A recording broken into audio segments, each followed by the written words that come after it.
The Amusement Park. Yes. Let's start off with a little bit of personal context for Mr. George Romero, the late great George Romero. Are you a fan? I am. I haven't seen Monkey Shines. Um, Neither have I. Maybe we should fix that. well, there's a lot of 80s movies that I didn't know that he really directed. I didn't know he did The Dark Half. Hmm. I knew of these movies, but I didn't know they weren't Romero movies to me, you know. Yeah. So outside of The Dead, I mean, honestly, I've seen only actually this year was the first time I saw Day of the Dead. That Oh. was the third of the trilogy, right? Mm-hmm. Or well, if you're going to count Survival of the Dead and Land of the Dead, that's fine. The third of it's kind of like Star Wars, you know. There's the original ones, and then there's just the ones that came after. Right, right, right. I liked most of, I guess maybe part of Day of the Dead. I kind of liked the different direction he was going and what he was doing with it, but yeah, it's inevitable, but it's hard to compare it to the first two. Because to me, like Night of the Living Dead and Dawn of the Dead is kind of like Alien and Aliens. Yeah. You know, it's just kind of like one was incredibly groundbreaking for its genre, and then the second one just did something totally different and upped the ante, you know. And so I've always had tremendous amount of respect for him, and you know, especially the impact that he had on other filmmakers. So yeah, I mean, I feel like there's even some in the late 70s, mid to late 70s that I still got to catch up with that seemed really interesting when I was looking at his filmography recently. How about you? Yeah, I mean, I'm kind of in the same boat. I was a big Night of the Living Dead fan from way back, and same with Dawn of the Dead. Day of the Dead, I think I saw in its entirety when I was an adult. It was kind of like you. It's one that I caught up with later. Mhm. And while I appreciate it, it is just kind of a very different, weird movie. The characters are so over the top and out there, particularly in terms of the portrayal of the military folks who are all going insane, which I guess it serves the story, but just as an experience of watching it, like Joe Pilato's like outrage, like swearing all the time, like freak show guy. Wow. He's like dialed up to 11. I'm like, dude, calm down. Jeez, what's going on here?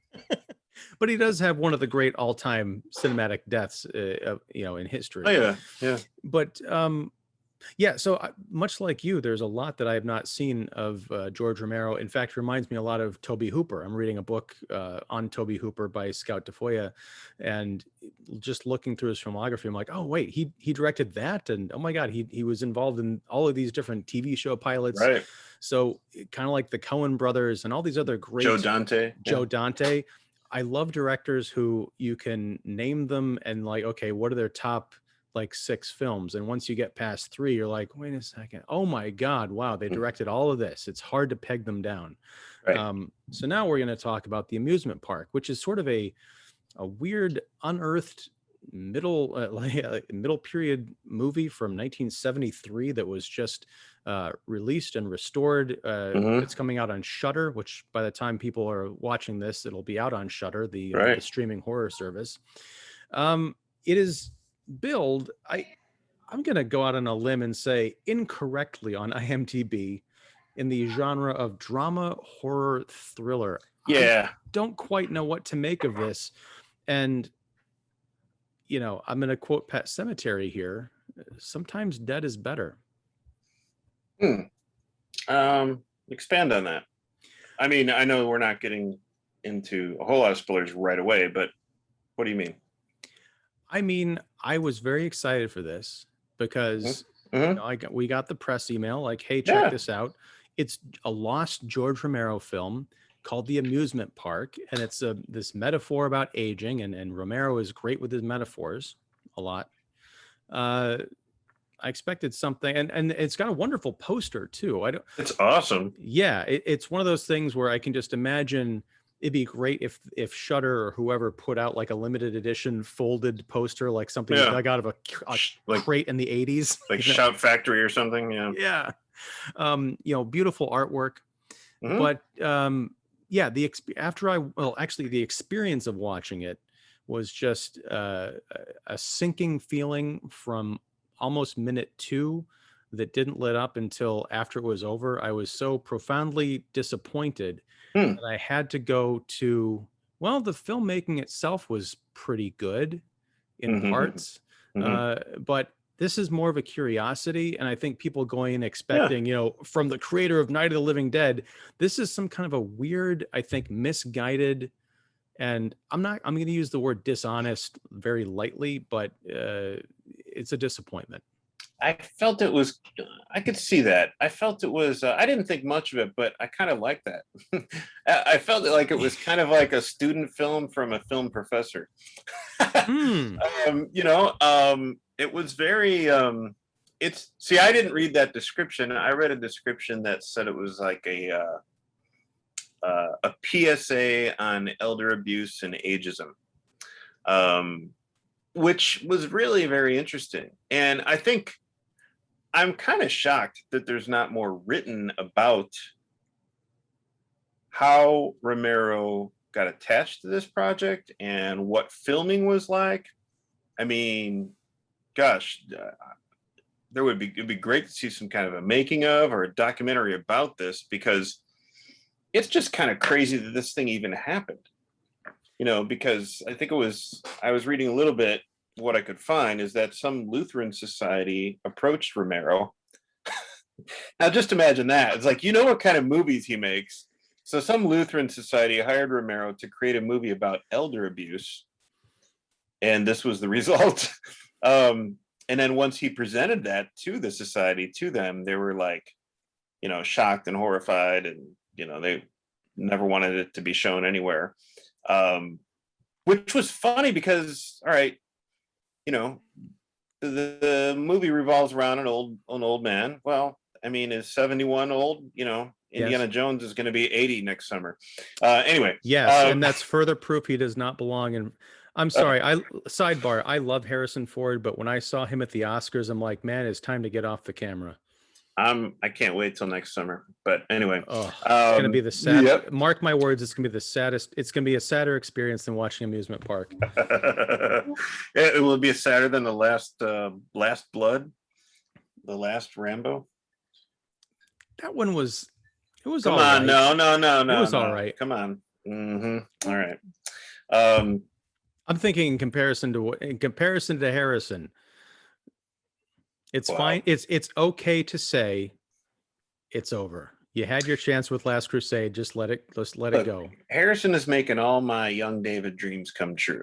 Give me one more Solo, one more Deckard, one more Jones, and then he's gonna die. And you've seen how those have turned out, right? Yeah, just one more Rusty Savage or something, that would be great.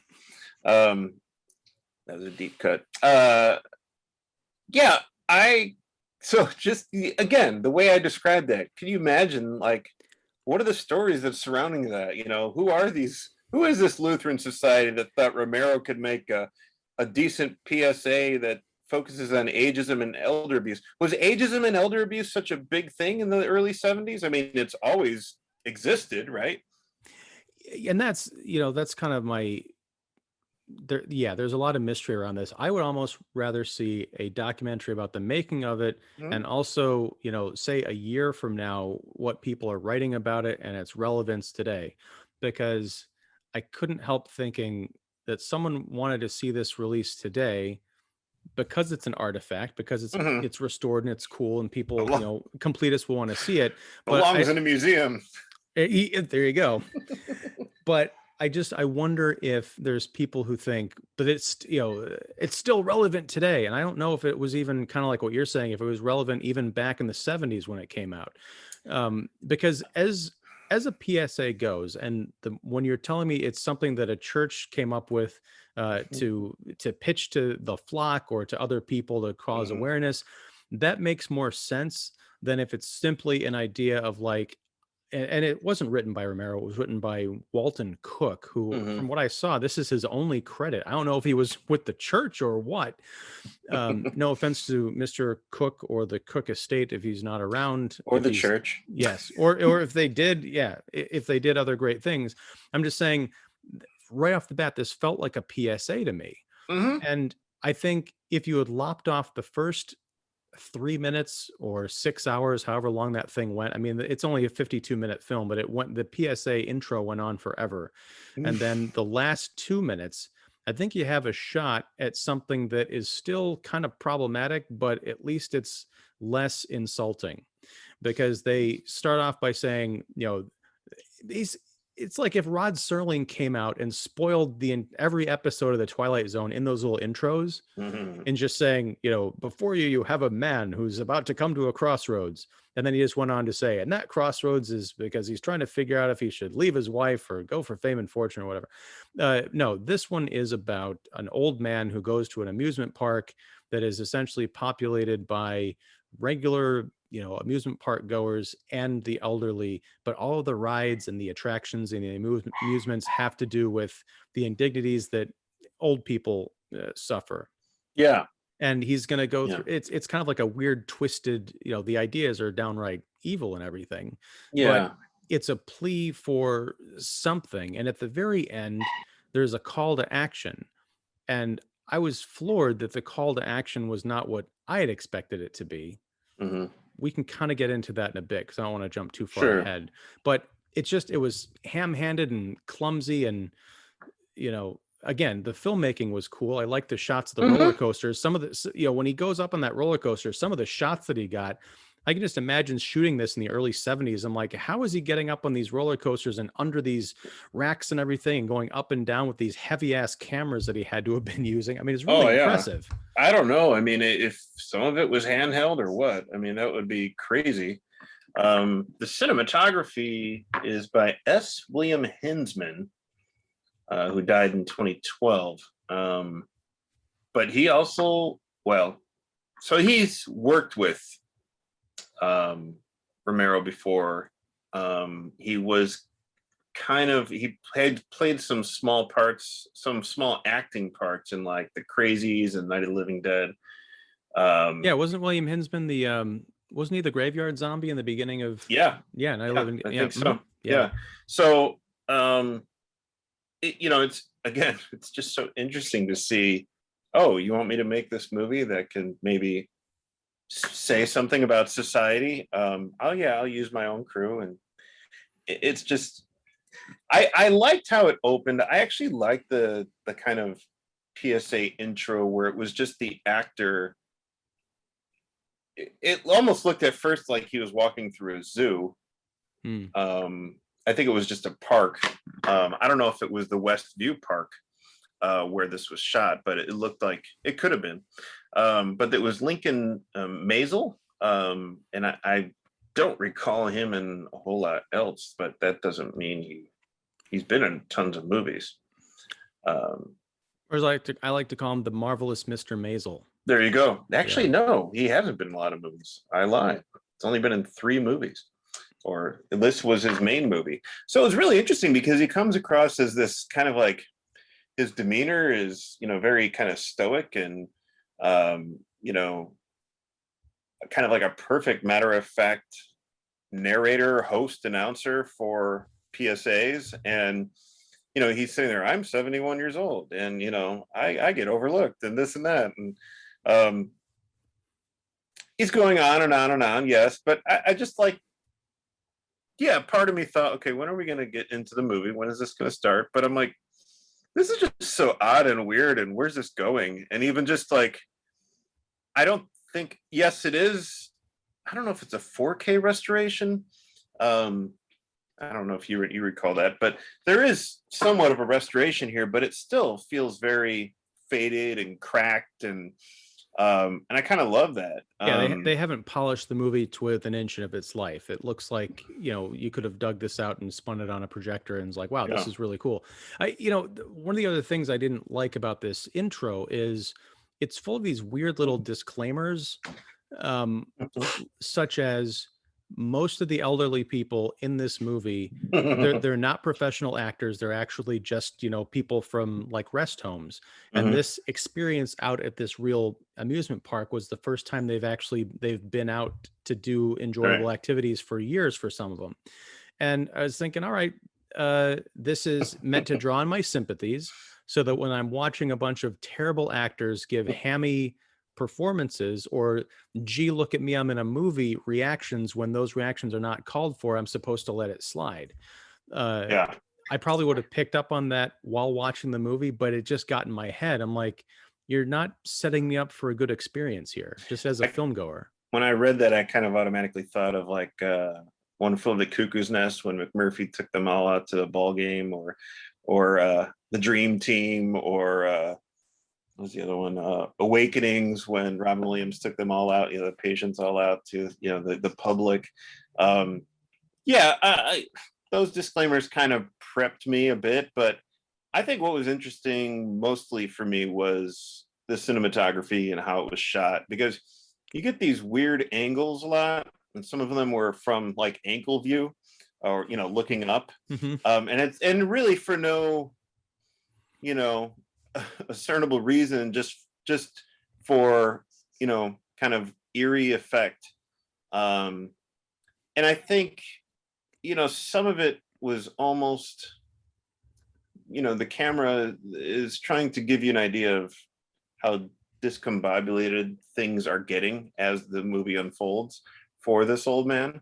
um Basically, he is kind of treated increasingly awfully, throughout the movie by an assortment of people. Primarily throughout the movie, he's overlooked. Um, if he needs help, people are, it's kind of the same way people kind of see through homeless people when they're begging, and on this side of the street. Um, when he's needing help, or even when there's that weird scene where uh I think he sits down at some kind of like a little restaurant in the park, outdoor restaurant in the park, and he's seated there and he's getting served. But then right next to him is another kind of older guy who probably is in a different, like, higher economic level, and he's being served a lot more nicely, and Oh yeah, he's he's dressed better. Yeah, yeah, chomping on a cigar, eating yeah, yeah, yeah, lobster, and yeah. yeah. And this is all silent, so there's no, there's music going on, there's the sound of the park and everything, but there's no dialogue or anything happening. Right. And then, so this this the protagonist here, this old man, orders his food comes, and he looks around and he sees other people who are even less fortunate than he is, who are younger, but they don't have, they're hungry, and he could tell they're hungry.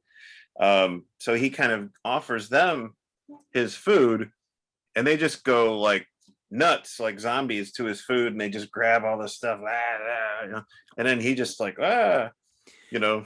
And it's a weird kind of message, because it sort of gets to the heart of what rubs me the wrong way about this is, this movie comes from a point of view that I feel like the people who wrote it, maybe Walton Cook, maybe at the behest of this church or whoever wanted to get this particular message out there, they treat the elderly almost like they're babies, that they have no agency and no responsibility for how they end up in these stations in life, and a weird window into how the world views them. Because it's Mhm. not just that they are overlooked, it feels like they think the world hates old people. I mean, there's at one point the guy is just sitting on a bench.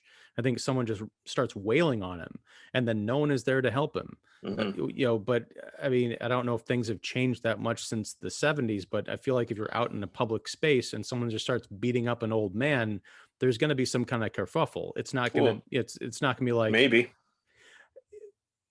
I mean, nowadays it's just going to be filmed on a cell phone or a smartphone, and just, who's going to right. step in and help? I don't know. Well, okay, but let's just go for that smartphone analogy. It's not like it's going to go viral and everyone's like, yeah, screw that old guy. He deserved it. They're going to be like, we No. have to track down this monster. Who's the guy that, Yeah. Hmm. what outfit is he with? We have to stop this Yeah. horrible ideology. So again, it's hard to place myself in the context of 1973 because I wasn't even alive then. But everything about this movie and what it's trying to say feels slightly out of step. Let's go for our, meal example. You've got the guy eating the lobster, chomping on the cigar. Yeah, he's painted as being uncaring to the wait staff. He's kind of ignoring them. Mhm. They're propping up his chair and tucking in his apron and all this other And at stuff. one point, they even carry him to They a different position. Yeah, so he doesn't have to look at the old man. Yeah, Yeah. he's a jerk. But is the message that rich people are all jerks? Is it the message that this one particular guy is, not very nice? When you look at our main character here, he's looking over at the people who are not as well off as he is, and most of them are, minority characters. And then they come over and they just start like stealing all of his food and they leave nothing for him. So I'm like, okay, so what is that trying to say about the caste system of society? If you just welcome them over to the table and, they showed up this, rich old man by saying, yeah, we might not have as much money, but we at least have our dignity and community, that would be an interesting message. But the idea seems to be that the lower you go down on the ladder, the closer you get to animalistic behavior. I don't think that's healthy for anyone. No. But there's another scene where there's a fortune teller and the old man goes into the fortune teller tent. He follows this young couple in there. They're probably in their, late teens, early 20s, yeah. right? And the fortune teller, in one of the few bits of real dialogue, she says, I'll show you your future, but you have to see the entire future all the way. Mhm. They're like, sure, whatever, it's going to be great. And it's a very kind of confusing sequence because there are a couple of different perspectives that were shown. I have to guess that and we're going to get into, further, we're already in a spoiler country here, folks, but the perspective we get is this young couple turns into a destitute old couple living in a slum. Mhm. The slumlord is being interviewed on television. And I guess the idea is we're supposed to think this guy is letting people live in squalor and he's a horrible monster. But if you actually listen to what he's saying to the news person, it makes a lot of sense if you're living in the real world. Like, he owns this building. The tenants pay him the rent that he, is able to charge. He can't really sell this building because it's run down, but he also doesn't have the funds to upkeep it. So he's kind of in this like really weird trap. But Right. fine, he's a monster, I guess. Mm. Old couple, the lady is running down to the payphone to call the doctor, and the doctor is like in his office, I guess, but he's dressed in these like weird Vegas gypsy party clothes, and he's like hanging out, and it's like So weird. It's like he's in Warhol's factory and he doesn't care about the lady on the line. So we cut back to, after this really long sequence, we cut back to the tent and the young couple. Oh, this is where the attack came from. I forgot about this. The young couple storm out of the tent. The guy is just livid, and he actually attacks the old man. He's the one He who just beats him sees the up. old man. He's like, I'm going to hit you. Right. Because like, you represent the elderly, and I'm never going to grow old. My question is, what is the message here? If the idea is that this young couple, this is their destiny, they're going to end up old and poor because this movie wants you to believe that unless you're born with a silver spoon in your mouth, you're destined to become old and poor. Could they not change that future? Could they not, I don't know, invest in themselves and build financial investments, community investments, family investments to keep them from being cut off from everybody and rotting away in a slum?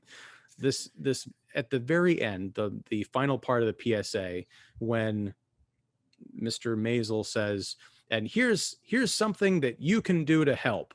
I'm thinking, open a bank account. Make sure that you be kind to people. Be kind to people. Have good relationships with your loved ones. Don't cut off your kids. It's like, no, go volunteer for this organization that likes to help the elderly. That's great. Fine. But if the idea is you want to prevent what's going on here, it's almost like a handout mentality rather than an empowering one to say, it doesn't have to be like this. If you're young and you're watching this, there are steps you can take now to make sure that you don't end up, on the street. I understand life knocks everybody down, but everybody in this movie is either a victim or a heartless oppressor. And it's just a really weird language to speak. Yeah, I think the writer and Romero aren't really out to make old people like people, like just to remind people that like old people are people too. It's just more of like, these are just, going from one terrible situation to the next, and the depiction of old people is really kind of, one note, one dimensional.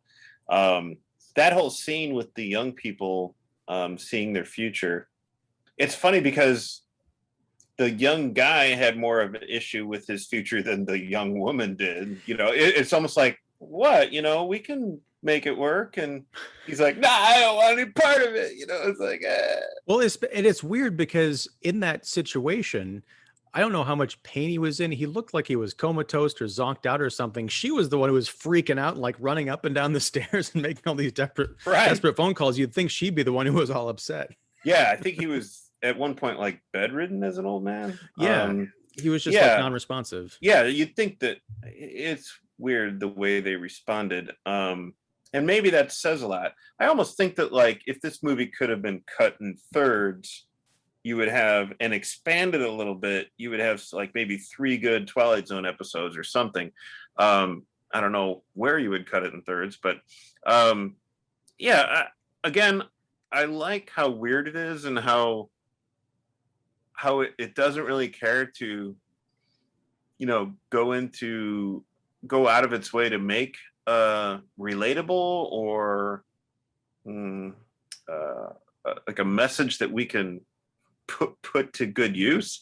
I mean, that whole scene in the tent was probably, I would say, maybe the trippiest as far as like editing and visuals. Yes. It's like, what is going on here? I like this, but it's just so weird, I kind of, again, I could see how this Lutheran society is just like, what? Why did we do this? It's like, and Romero's just like, we're going to do this, we're going to do that. I think I like the looseness of it all and how bizarre it is. But yeah, I mean, I agree with you. I feel like even in that scene, how could something be painted with such broad strokes be so like narrow-minded? It's broad yet narrow-minded. It's like, what is going on here? That's a great way to put it.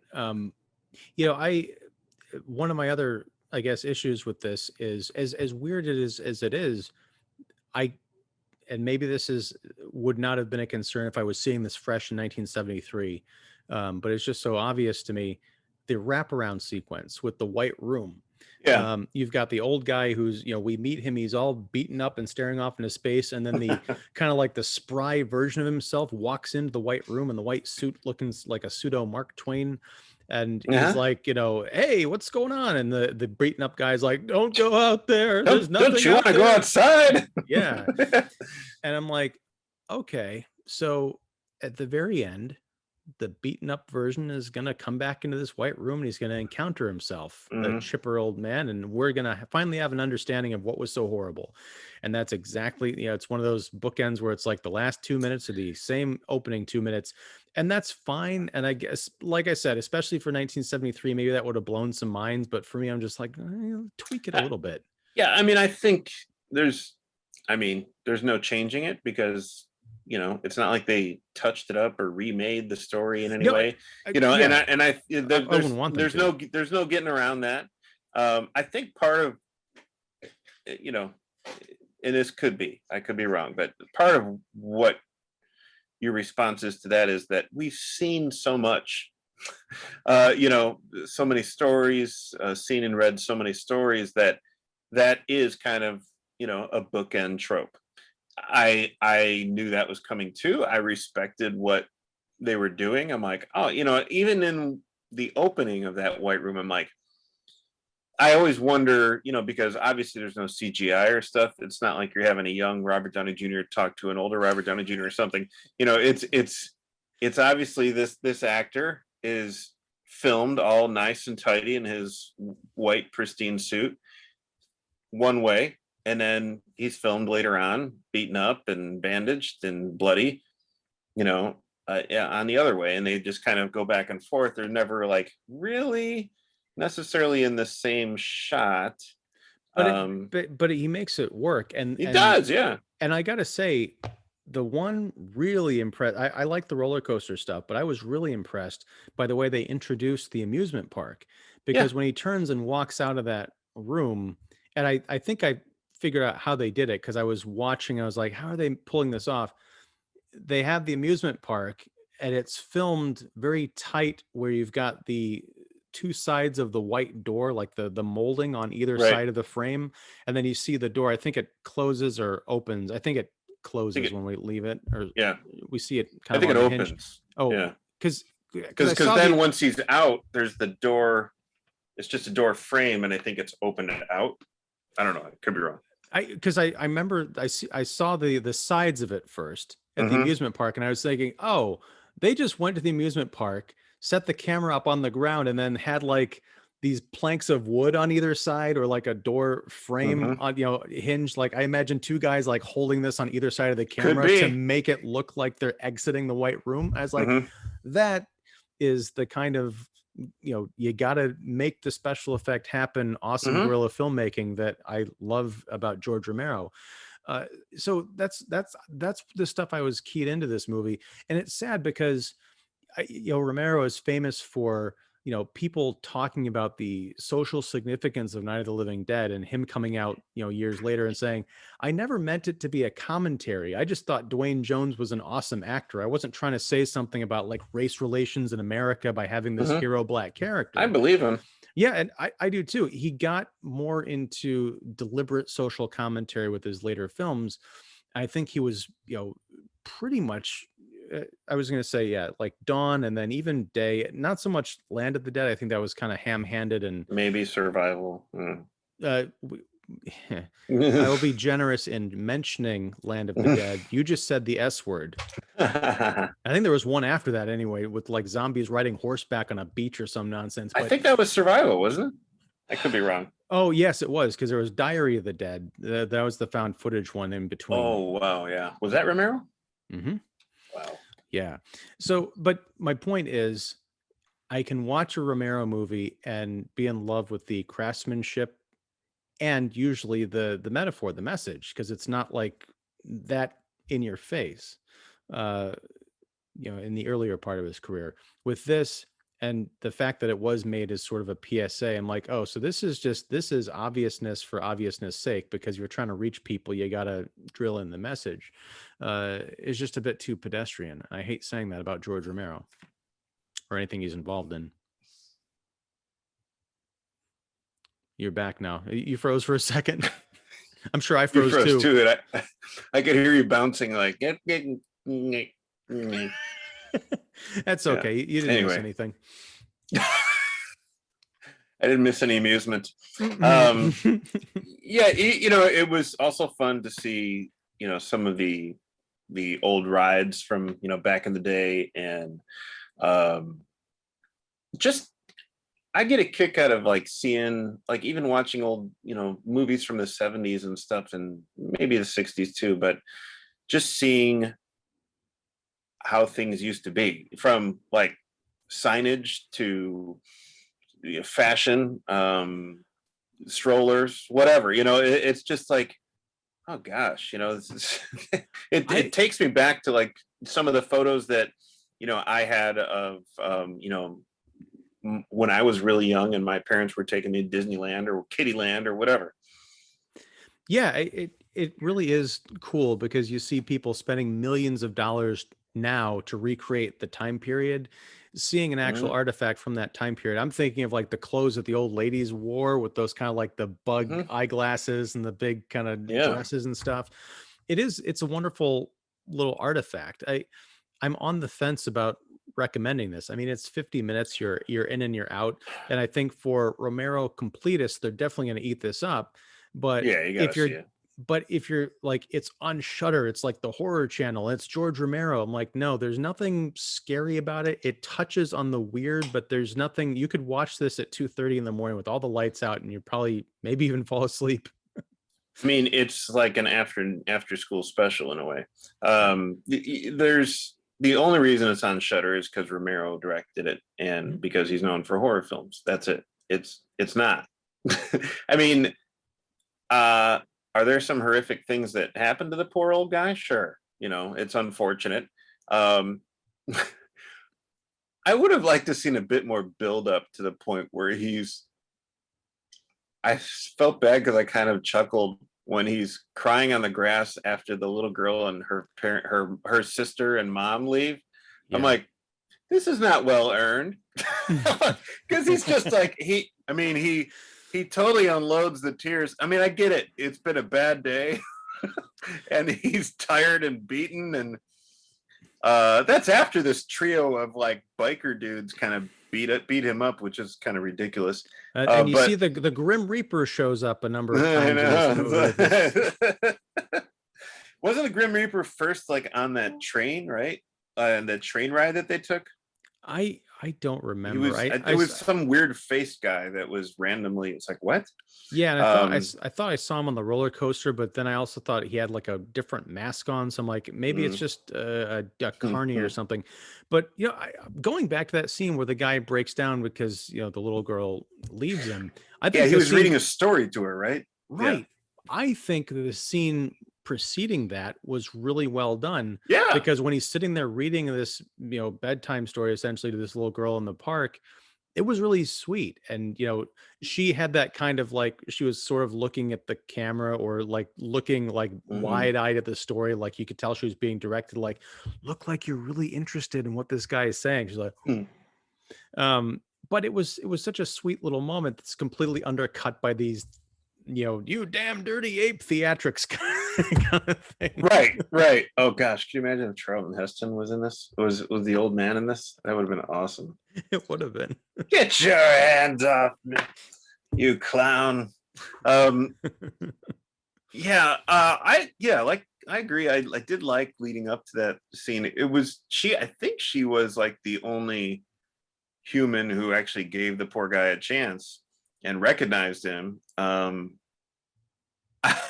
I would have been like, if I was after what he had gone through, I'd been like, nope, I'm not falling for this. Nope, I don't care if you're a cute little girl in a dress reading a book. I'm out of here. But yeah, it was at that point, he was such a sad sack. I felt so bad for him, but it was just, I couldn't help but laugh because there was really no buildup. I think there could have been some great shots of him just really breaking down, and I don't think there was enough of it. He went from like 0 to 60 in that scene to get there. It just adds to the weirdness, that whole thing, because it could have been a creepy girl too, like at first really sweet and innocent, and you're like, all right, she's gonna turn on him, something's gonna happen. Well, I think, and I was just thinking this before you said it in a kind of a different context. Like if this movie had just, get out and get the PSA nonsense out of the way. If this had been more akin to Something Wicked This Way Comes, where you've got just an old man going to a carnival and he goes to some games, and then gradually things start to get weird and metaphorical. But this is all just like, all the signs outside the tents are, you can't enter unless you make $3,500 a year or something like that. I'm like, yeah, again, that's very heavy-handed. Like you can't, it's almost like, what is that trying to say? Like you can't enter a country club, you can't enter a tennis club, or what is it saying? How do you relate that to 1973 society? I don't know. I almost felt like if you're going to go there, just make it a totally different universe, like some kind of like weird,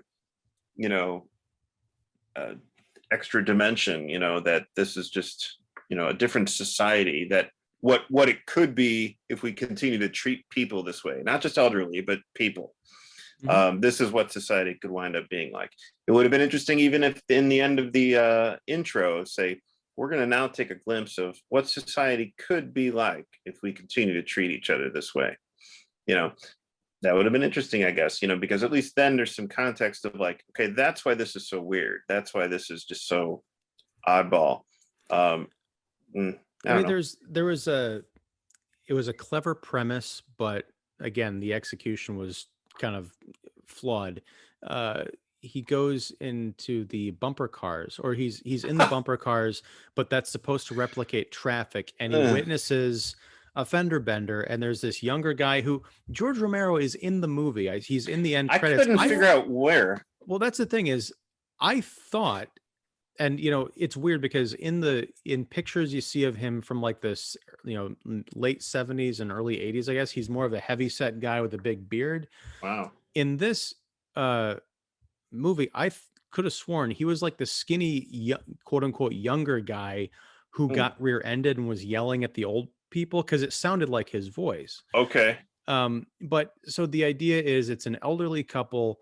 They rear end this guy in the bumper car, and then the cops come and the insurance man comes, and it's this whole thing. I'm like, uh, our main character witnesses all of this, but the cop comes up to take a statement or whatever, and he's like looking at his license like, where you, it says you're supposed to be wearing your glasses, and he's like, oh, I forgot to put them on. And then the old couple, I think the lady rear-ended the guy because she wasn't paying attention or something. Like, what's the messaging here? Yeah, these people should not be driving, or if they are driving, they should be wearing their glasses and all this stuff. You're because too they're old to be driving. Yeah, right. Yeah, it's all of this stuff. I'm like, yes, it's kind of mean, but it's also kind of true because they're a danger to themselves and others. Yeah, to an extent. I mean, I don't think it necessarily was an accurate depiction of these elderly people, but like they didn't really seem like a danger. I would have liked it if it was just like, if the old man, he does kind of intervene and say, hey, I was a witness to this, if you want my statement, and then they talk about like, well, it says here that, let me see your license. Oh, it says here you wear glasses. Where's your glasses? Oh yeah, you got a blind witness. Oh, that's really good. Let's see how that holds up. But it would have been great to just have this kind of meta moment with the old man and say, why are we even here? This is bumper cars. It's like, you don't have to be that literal. It would have been interesting to say it would have been interesting to say like he is like taken aback at how he thinks this is just an amusement park. And it would have been interesting to just kind of make a comment about how every place he goes to in the amusement park is some kind of depiction of what's happening outside the amusement park. Like the whole traffic thing or whatever. It could have been interesting because he would have just been like, I don't understand this. This is just an amusement park. I'm just here to enjoy, some entertainment. What are you people doing? Yeah, he's completely, you're right. He's completely under the spell of this place, and he has no real self-awareness of, I wonder if it's almost like a metaphor about senility. I don't know. But, could be. Yeah. So I feel bad because I know this as of the current tomato meter, this has a lot of, it's like a 91%, or like people really love this thing. Well, your buddy, Scout Tafoa, gave it 4 stars in Ebert. We don't have to talk about that. Yeah. I'm definitely interested in reading it. Because, it's really interesting when you watch a movie that you think like, and then you see so many raves about it. It's like, it definitely makes you want to read those reviews and think like, okay, what did they get out of it that I didn't, or what did they see, or what angle are they writing about? Well, and I almost don't want to read those reviews because there's a part of me that has a hunch that it's kind of like that scene in Trainspotting when Sick Boy and Renton are shooting people with the air rifle at the park, talking about the Untouchables and Sean Connery and how Connery won the Oscar, and Sick Boy says it was a sympathy vote. I kind of get that same feeling here. Like, people love George Romero. They, he's a legendary director for a reason. So they're not going to crap all over, this unearthed, rare gem. So again, I'm not in these folks' heads, but I looked at that rating. I'm like, there is no objectivity here. Right. It's, if this wasn't directed by Romero and it was the same movie, it would probably get, a lower rating. Back in the vault. Yeah, back in the vault. It wouldn't have been restored. I'll take the poster, leave the movie. That is a great tagline. That might end up on the thumbnail for we went to the amusement park and went home with a souvenir, rolled up souvenir. And that rolled up souvenir was our expectations. Anyway, David Fowley of Keeping It Real. Do you have any closing thoughts on the amusement park? I think we've covered it all. You know, my grandparents started taking me to the amusement park when I was little.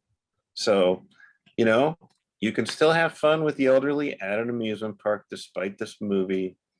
You know, if you wind up losing your grandmother or grandfather at an amusement park, you know, do what you can to talk to somebody else, talk to an adult.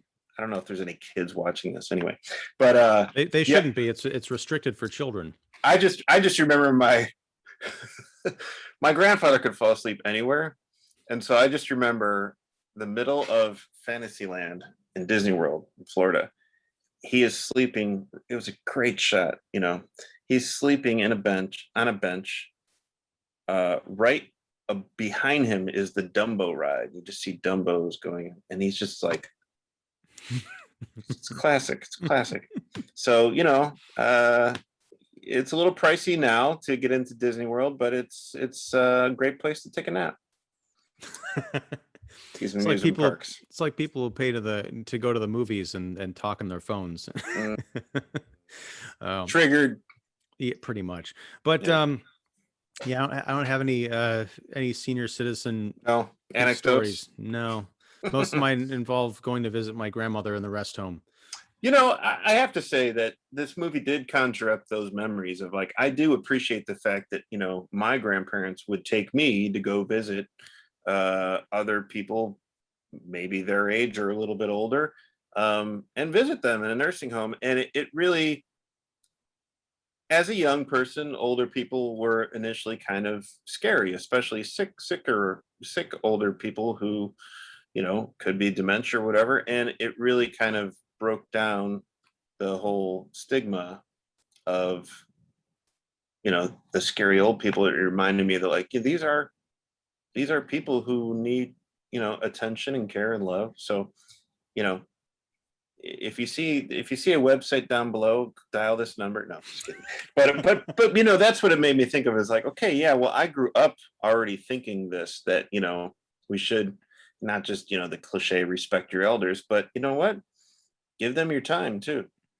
Yeah.